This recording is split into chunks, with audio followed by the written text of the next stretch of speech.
Hey, what's going on, guys? Quickscope here, and today I'm bringing you the part 3 to my beginners slash intermediate slash professional players guide to starting airsoft. Now, if you guys saw the last two parts, I'll leave them linked in the description below. Part 1, I told you the beginner's guide. So someone who doesn't know much about airsoft and just wants a gun, a vest, and a face mask just to go out and play for their first time. For the intermediate, I showed you guys a higher quality vest, a higher quality gun, higher quality case, and a bunch of other stuff. I'll leave that link down below. And this is the part 3 for the professionals, or I guess, yeah, I would say professionals guide to starting airsoft. This is basically for the person that knows what they're getting into, wants the best stuff, because I don't have the best stuff, but this is the best stuff that I do have, that I have in my possession. So first of all, I'm starting off with a VFC stackable hard. This case has, it's about 36 inches long, I believe. Costs like $56 on e-bike is where I bought it. Well, I didn't buy it. My parents got me for Christmas. So it comes with, it's very hard to like get into. Like if you have a lock on it, no one's gonna steal anything from this. It's a perfect case, just your standard hard case. And yeah. Next, we're gonna get into the gun. Now, the gun is probably the most important part because obviously you need a gun in order to play airsoft. And now here we have a higher quality gun than the last time. Now, this is not any high quality like a Crytek. You know, you guys are like, oh, the best gun is a Crytek. Well, honestly, I think a G&G is just as good, and it's a lot more cheaper. Crytek's are full metal. That's really what makes the price difference. Here we have a G&G CM16 SRXL in red. This is the gun that I use the most. It's my favorite gun. It's in my top 3 favorite guns that I have right now. I'll leave the link down in the description to where you can buy this gun. I don't think you can buy it anymore, but I'll still leave a link in the description. I also have a video where I did a review of this gun. It was a while ago, so it's not as good quality. That runs for about $275, so already it's a little bit more expensive than your average Lancer tactical gun, which is actually better than this, I might point out. Next, if you're going to run a G&G gun, you might as well have G&G high caps. So I have 4 right here. I used to have 5, but the 5th one broke. So yeah, the G&G high mid caps, sorry, did I say high caps? I meant mid caps.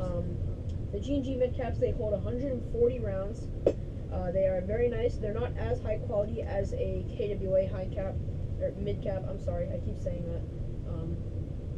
It's a high dense polymer. You can take them apart easily. Just push the button on the bottom, pull the base plate off, and then pull out the inside, and then you have the shell. Very nice mid caps. Obviously, you would want to use G&G mid caps in a G&G gun. That just makes sense. Or if you don't have the G&G mid caps, then obviously you can use the KWA K120s. Next, you're going to need a higher output battery. Like a light batteries compared to nickel metal hydride batteries are going to give you a lot better trigger response, a lot better rate of fire, and they last longer when you do have them up to charge. Now, you can't just charge a Lipo battery with just any regular wall charger. You're going to need to get a specific Lipo charger. This is a Tenergy Lipo charger. It charges 4 different types of Lipo batteries. It also charges LIFE. I don't know what those types of batteries are, but anyway. For most G&G guns, I would recommend you guys use a 11.1 Lipo. Most people would say a 7.4 if you don't want to destroy your gearbox immediately. But honestly, I think an 11.1 will stand perfectly in a G&G. Next, you're obviously going to need an optic. Now, an optic is not really required, but if you guys do want to make your gun look a lot nicer, you can go ahead and pick up yourself a nice ACOG replica. This is probably my nicest ACOG, or not ACOG, optic that I have. It's a red and green dot, and it's not magnified, but it's just a regular red dot. It looks very awesome. It's full metal. It's super heavy. It's powered by the button cell batteries, and yeah, I'll leave a link in the description if I can find this thing anymore. It's also got backup iron sights on the top of it, which is actually really nice. Next is not a required thing. but it is obviously recommended because it's always fun to run with a sidearm. You obviously would want a sidearm if you would like, but you know, they have a lot of different types of sidearms. This particular one is a KWC 1911. This is running around $109. It is not the cheapest one. There is a lot more cheaper options for sidearms you can get. They have revolvers, they have 1911s, they have Glocks, M9s, M&P, Smith & Wesson, all those other different types of any different type of gun you can think of, they have it. This is a good starting gas blowback pistol for anyone that wants to get a nice gas blowback pistol. I definitely recommend this one. Next, you're obviously going to need something to load these mid caps, which I would recommend the Elite Force SL14 speed loader. There are a lot of other speed loaders out on the market right now. I'm going to try not move this around a lot because it's full of BBs. Okay, there we go. It does look like a shotgun, if you guys are wondering. This is actually a speed loader. I'll do a little demonstration in a little bit. So there's a lot of other speed loaders on the market right now. There's Z-Shot.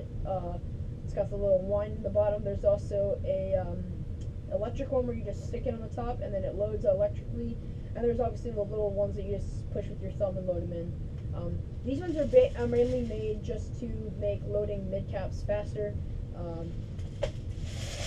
It's the reservoir here holds 40 BBs, so you can load a Elite Force mid-cap in 3 pumps, no problem. I'll do a demonstration right here.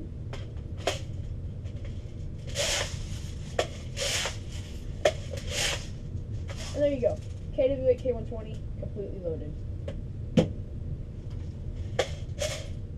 Next, you're going to obviously need some face protection. Now, if you guys are the intermediate person, then I would definitely recommend a helmet. Now, a helmet setup is obviously the easiest and most comfortable thing to do, because if you get shot in the head, it's not very nice. It doesn't feel very good. It's very painful. Then you're obviously going to need a nice pair of goggles. Now, these goggles are probably the nicest pair of goggles that I've had. These are Valken. I have these specific boxes here. These are the Tango Tactical Goggles. They have foam inserts on the top right here, which you can just remove, and you get way better ventilation, and no way that any BBs are going to be getting in there, so don't worry about that. You can just remove the foam, and you get way better ventilation. So how my helmet setup works, I will show you, is you just throw your helmet on, and you can tighten it in the back with a little headlock system.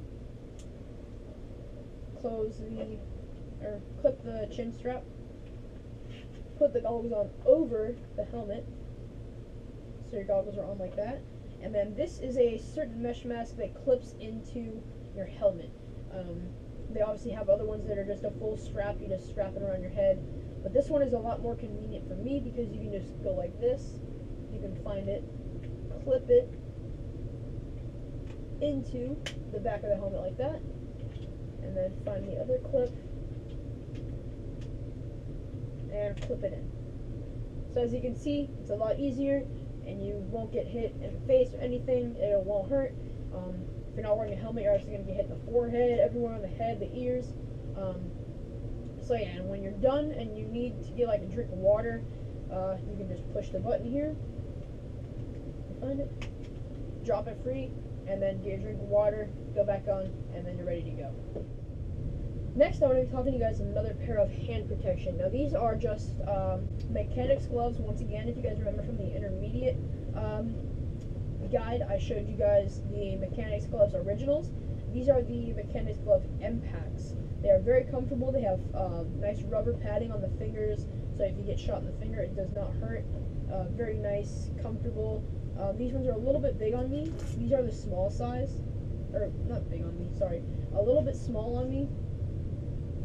For being the small size, but it doesn't really matter to me because they still look really cool. Next, I have another type of plate carrier.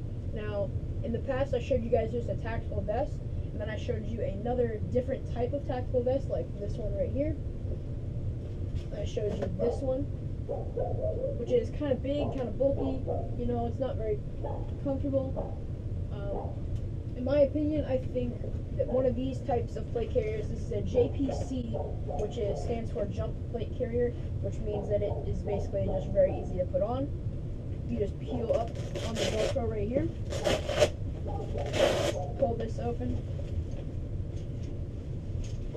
and then throw it on, strap it in, and it's on. That's how easy it is to put these things on. It's very comfortable. They look awesome too. Most of them come with mag pouches already. This one came apart. Yeah, I'm just gonna take that off. This one is a lower budget one. This is by Avengers, or OEM by Emerson. So yeah, you got 3 mag pouches here. You got a bunch of molly space up here. You got Velcro. Got my Airsoft Megastore patch and all my E-Vite hex patches. It also has an admin pouch at the top. You can just open up with the Velcro. I also have attached my Elite Force kill rag up here, which is very handy for anyone that doesn't really have a kill rag. Just take the Elite Force one, pull it out, stick it to your helmet, and yeah. So that's this type of vest that I recommend. And if you guys are wondering about this is just a sling that I wove into the straps of my JPC, so I could make it easier for me to hold a gun, and if I don't want to hold it, just strap it on, let it hang, and walk back to the dead zone. Now, another piece of equipment that you could put onto your JPC, which I will be doing a full review of once I get a bladder for it. I recently acquired, hold on one second, I got myself a hydration carrier. This is a Condor Tide Pool hydration carrier. I got it on Amazon for about $20. Holds a 1.5 liter bladder. Did not come with a bladder, so I will link the description, and you will have to buy a separate bladder. So as you guys can see, it fits perfectly onto a JPC. It is super small. It looks very nice with the multicam on it. You obviously don't need to have a hydration carrier, but unless you're going to the Milsim events and you need water to stay hydrated, or if you're just going to a big, pickup game out at your local field, you might want one of these. In that case, I did want one of these because I want to look Milsim, but I don't go to Milsims yet. Yeah, just very nice hydration carrier. Again, full review will be coming on that in the future. And last but not least, this is not required, but again, recommended, you get a backpack. Now, this is a very low budget backpack. This is a Lancer Tactical backpack. I'll leave a link in the description to this one. It's a very nice backpack. I got this at Airsoft Megastore. I didn't pay for it, however, because when you ordered, I believe it was like back in November, when you ordered something like over $100, you would get a free backpack, and I got this backpack with it. It's got Velcro up on the top, patches. It's got molly right here on the back. It's got a little pouch here to put really whatever you can fit in there. And then it's got the big pocket, obviously, like any backpack. You can fit anything in there. This is mainly just if you have a lot of extra stuff that you need to carry to the field, like if you don't want to carry your gloves, your mask, your everything, just stuff it all in here, carry it. Or if you are going to a Milsim, you would want a backpack to carry your stuff. And finally, last but not least, you are going to want a nice pair of BDUs. Now, this specific pair of BDUs I got on Amazon for about $75. These don't have a really specific brand, because on Amazon there's really no brand that they show for this one. There's like so many different brands. This could just be Emerson or something, I don't know, but a nice combat shirt. These did come with knee pads and elbow pads. It's just a nice combat shirt. You got Velcro space here and Velcro space here, and then you can adjust the hands here. These are just mainly if you are going to a big event, or if you're tired of just running with jeans and sweatshirt or whatever you wear. You get your nice pair of BDUs. And obviously you are going to want to get a nice pair of boots. 511 boots are probably the way to go. I don't know of any other type of boots that you could get. 511s are kind of expensive. They're about $100. I actually got my pair of boots from, believe it or not, I got it from Goodwill for like $20, and they are awesome boots. They're like military boots, like they look just like the ones that you would use for airsoft, or like the military would use. So that is it for the video, guys. I hope this was very helpful to any of you professional players that have a lot of money that really want to get into the sport and just buy all the good stuff that you want. I'll leave a link to everything you see here in the description below. Thank you guys for watching. Instagram down below, the P.O. box to send me stuff, whatever you want down below. Link to Airsoft Megastore. Make sure you guys use code XXQuickScope56 for 25% off your next order. And yeah, thank you guys for watching. Excuse me, and I'll see you guys next time. Peace out.